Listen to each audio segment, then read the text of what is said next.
Welcome to the Morning Update. I'm Erin Bone. Not the news mortgage holders are looking for. The Reserve Bank hasn't ruled out another rate rise off the back of the latest wage data. Governor Michelle Bullock says without productivity growth, wage rises are adding to inflation. Although wage rises are around about 4% in a normal context of productivity growth aren't necessarily inconsistent with our inflation target.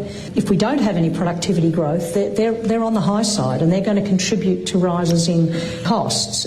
Police have arrested almost 24 people during an unauthorised pro-Palestinian protest in Sydney's eastern suburbs. Around 300 demonstrators gathered at Port Botany, blocking an entry ramp. These people saying it began peacefully, though. We came here peacefully. We didn't push anyone. We didn't act violently. We didn't do anything wrong to anyone. Started dragging people off, manhandling people, very heavy-handed, very rough, very unnecessary. It turned nasty pretty quickly.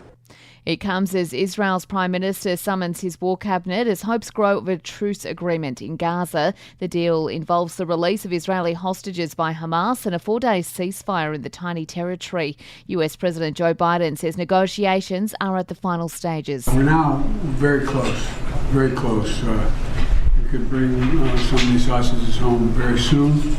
But I don't want to get into the details of things because nothing is done until it's done. And it might be time to upgrade the phone if you use 3G mobile with the closure of the networks from next month. Louise Hyland from the Australian Mobile Telecommunications Association says it is important we act now. Closure will happen in stages, with Vodafone's closure starting from the 15th of December. So the best thing to do is for you to check with your network operator whether you have a 3G device, and if so, make plans to upgrade that device. Sport and entertainment is up next.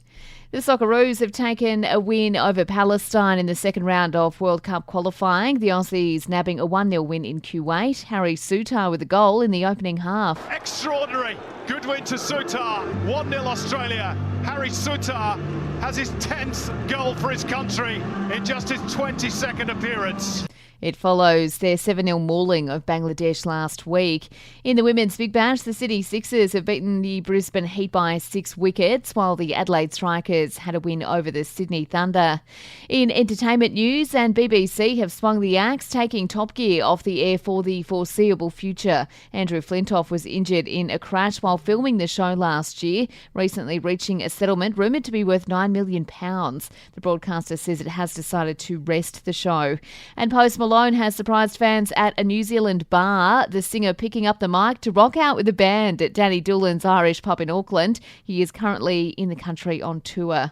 And that's the latest from the Nova Podcasts team. We'll see you later on for another episode of The Update.